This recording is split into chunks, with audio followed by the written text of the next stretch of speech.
Hey, it's Two Man with Travel Realty Group, and we're here for another episode of Toronto Unwrapped, where we feature local businesses that make our neighborhood special. Today, we're stepping into Morning Parade to talk to Elektra about how this business got started and how it became the glue of the community. Elektra, thank you so much for joining us today on Toronto Unwrapped.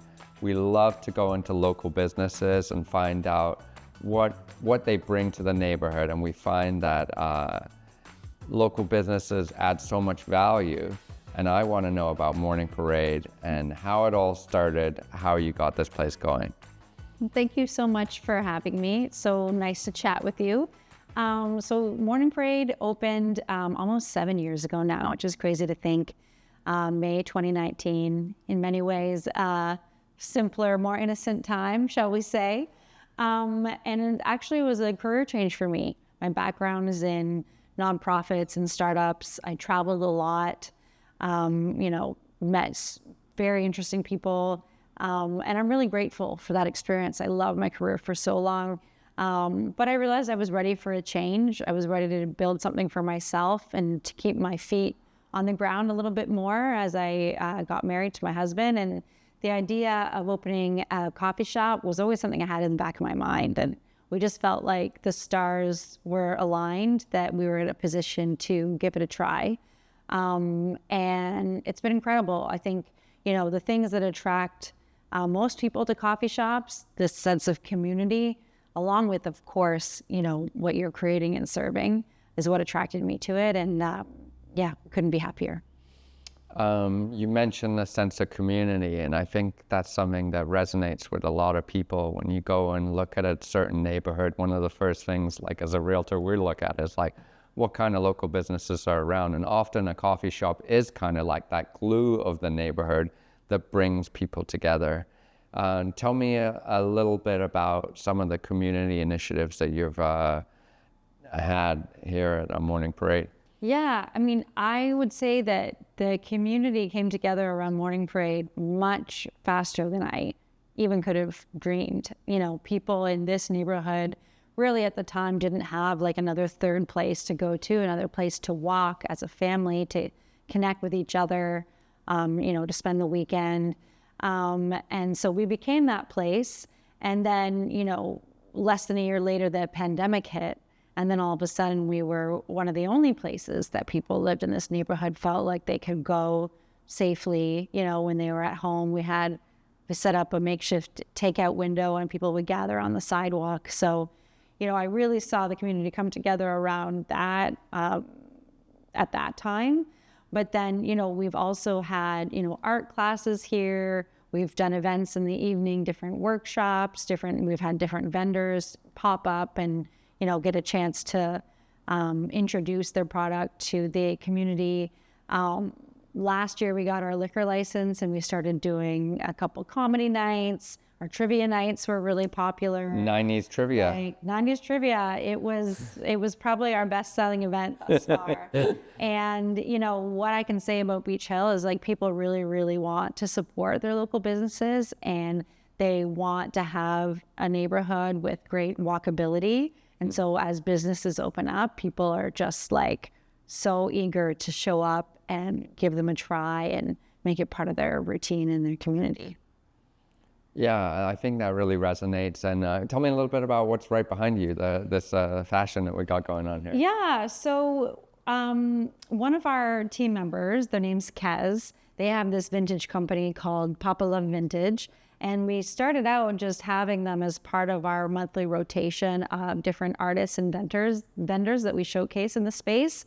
And then we decided, why not just have a rack here all the time so they can showcase their own small business. And, it's a very highly curated selection of vintage secondhand clothing, and people have really loved it.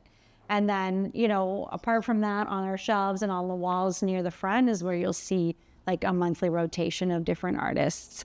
And it's just been another way we've been able to bring the community in and, showcase more small businesses.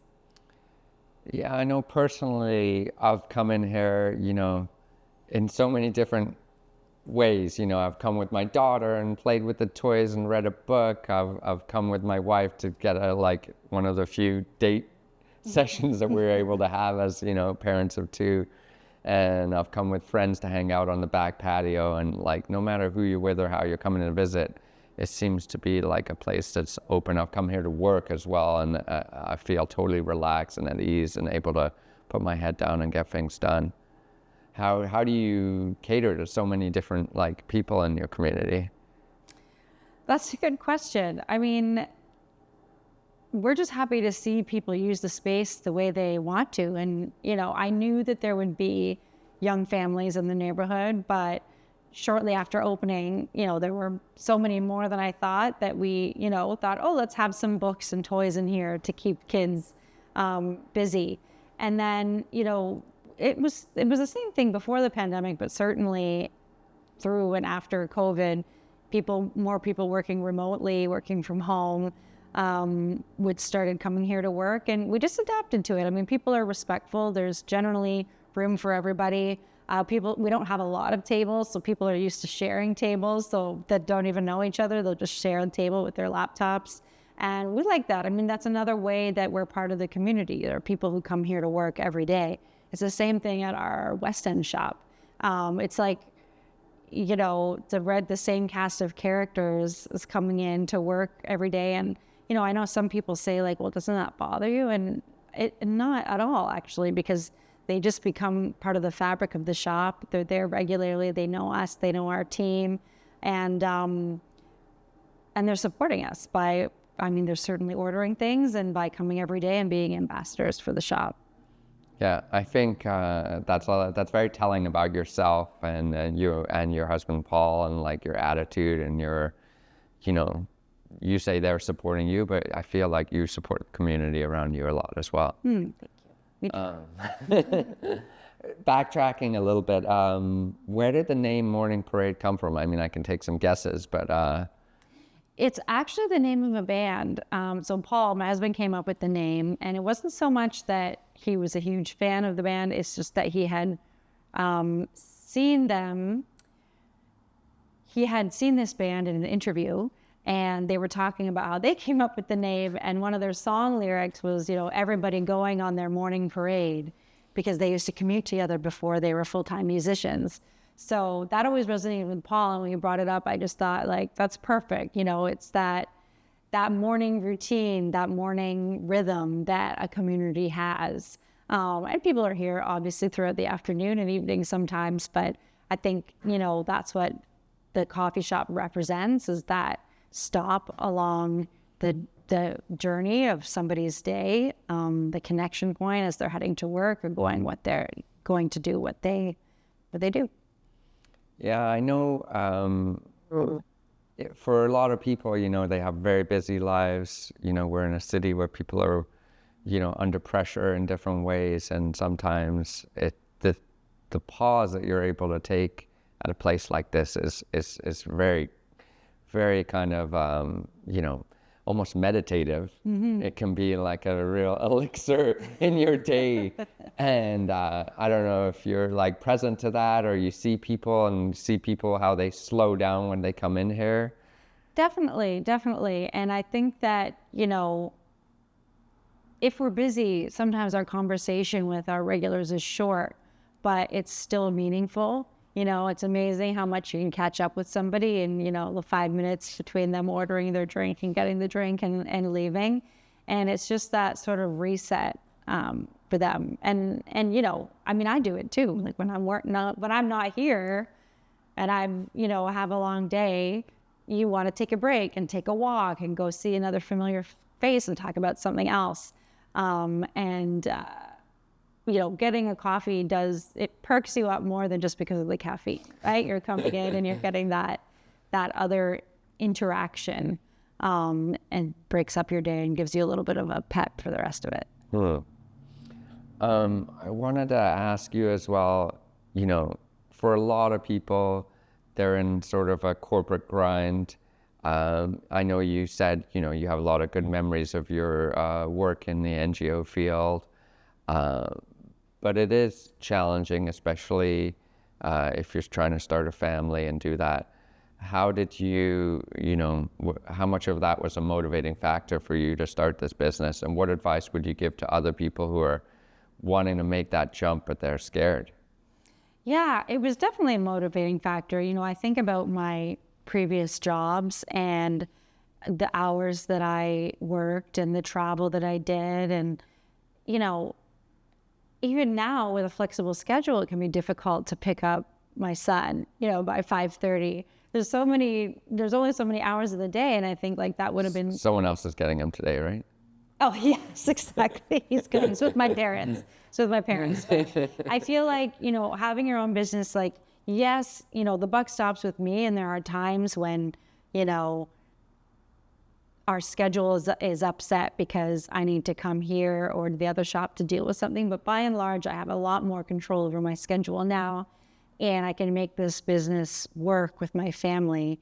And it's meant that, I probably don't work less than I used to, but I'm able to be present for my family more than I would have been in my previous job. And, he gets to grow up in this environment and he loves coming here. He feels right at home. It's our coffee shop. And I like that, we're building something as a family and that he gets to be part of. My parents were also both small business owners and I grew up in that environment and, I perhaps didn't appreciate what it was doing very much at the time, but I think it made it easier to see that transition because I'd grown up, being part of it as well and being at their businesses as a kid and seeing that integration. And the advice I would give, you have to obviously think about it, and every business is going to be different in the hours it'll require of you and of your family. But I would say, rather than just being scared, like really take a minute to think about how you could create something that works for you. And I think a lot of people would be surprised that I find it easier now than I would have then, if that makes sense. Yeah, absolutely. Yeah. And inside of this community, I know there's a number of small businesses in this beach hill, a lot of them also woman owned. We just celebrated International Women's Day a few days ago. So how do you connect with them? How do you guys support each other? Yeah, that's been such a special, I guess, perk. I don't know. I opened up in this neighborhood not knowing anybody. And bit by bit, as I met other business owners that were already open or opening at the same time, like so many of us were women, it was kind of uncanny. And I think, we've all been able to form a special bond because we've been through similar challenges and we really just want to lift each other up. Now, I should say there are male business owners in the neighborhood as well, and they're also very supportive, and we're all a big team. But I think that this core group of women has really been committed to supporting each other. We promote each other's events, we support each other's businesses. We've got a group chat, ranging from everything from like giving a heads up on maybe a neighborhood safety concern to like, do you have a ladder I can borrow? From the big to the small, and that has made this journey, a lot more fun in some respects than maybe it would have been had I not had that. Yeah, maybe a sense of not being alone in this, like. Yeah, absolutely not alone, and we're in it together. And I think that we're all committed to seeing this neighborhood grow and thrive. Yeah, what do you see? I know for Morning Parade, you've kind of bridged the gap between the east and the west, and there's another location. Yep. What's next for Morning Parade, would you say? I'm not sure. Right now, I'm happy with the two locations and just helping the businesses themselves to grow as much as they can in terms of serving the neighborhood's needs. We may open a third in the future, but we're not in a rush to do that, and the opportunity would really have to be the right one. Time will tell. Well, What do you see for this neighborhood in terms of like if you could fast forward 10 years, what do you see happening here in this street? There's so much opportunity. Like right now, if you walk down Girard, there's still so many empty storefronts, just like begging for somebody to come in and do something really fun with them. I know that people in this neighborhood really want, more restaurants, more places to gather. They love a little market of some kind, a small grocery store. So yeah, I mean, we're already seeing it the last couple of years. We've had like several new businesses open, like the Flycatcher Press and Archive for wine, and it's happening. So I feel like 10 years from now, I want to walk down this street and still have it be that like small kind of hidden neighborhood, but, even more lively and vibrant with, every storefront full of places that people can go and support. That would be amazing for everyone in this neighborhood. Mm-hmm. One thing I didn't ask you about, behind me here, and as you enter from the exterior, we have this beautiful art. Can you tell me the story behind that? Yeah, for sure. So I'm very lucky to have some talented people in my family. So the paintings were done by my cousin, Justin Russo, who's a Toronto-based artist. And, my vision for the space when we were first designing it was to have, a lot of neutral and the coziness of the brick, but I wanted to have a big colorful mural back here, and just chatted with Justin about the name, and he came up with the concept, and this is really like his style of art. Like if you see other paintings of his, like you recognize like some of this type of face, and we just realized that it fit the bill perfectly because people on their morning parade, people connecting, getting together. And it's been really, really special. So yeah, we've got the mural on the inside, outside, and on our West End shop as well. And people recognize him for it. Yeah, very recognizable, and I'm excited to check out more of his work as well. Thank you. If you're coming to morning parade for the first time and you got to order one thing or walk out of here with one thing, what would that be? Okay, baked goods wise, it's got to be our scones. We actually get them from Red Rocket on the Danforth. We bake them fresh here, but we get the frozen scones from them, and they are the best scones in the city, if I should say. So if I can say that. So I'm definitely coming for a scone. Coffee wise, it's, one of our most popular drinks is just the Americano. It really showcases the beans that we use from Sam James. You don't really need a lot of frills. It's just like a delicious cup as it is. And then we've always got a fun seasonal drink available. We keep it simple because we make all of our syrups here. But right now we've got a Biscoff latte, which is a huge favorite, hot or iced, which is as good as it sounds with, Biscoff cookie butter right in there with your latte. It's some cinnamon and a cookie. It's a really nice treat. That sounds amazing. Tell me, you mentioned Sam James coffee. Yeah. Tell me what went into that decision of choosing that roaster as opposed to others. Well, Sam James himself was actually a huge inspiration for me as I was looking to open my own coffee shop. I remember reading an article about him and how he got started and just being really inspired. So I always kind of knew I wanted to work with him. And then, we were put in touch actually through the same cousin, Justin, and they knew each other, and just hit it off right from the start. I mean, I think, yes, it was the story, but also his approach to roasting coffee.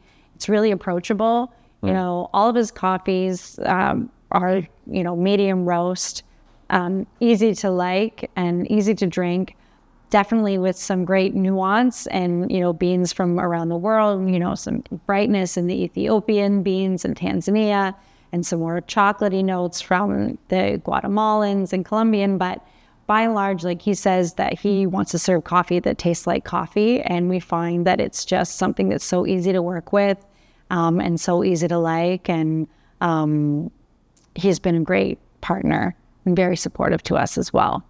Well, I certainly love the coffee, and I love it here at Morning Parade, and I'm really thankful that you did take that leap in 2019 and open this up, because it's done a great service for the neighborhood, and I really want to thank you for chatting with us today. Oh, thank you so much for your support and for having me today. It's been great. Great.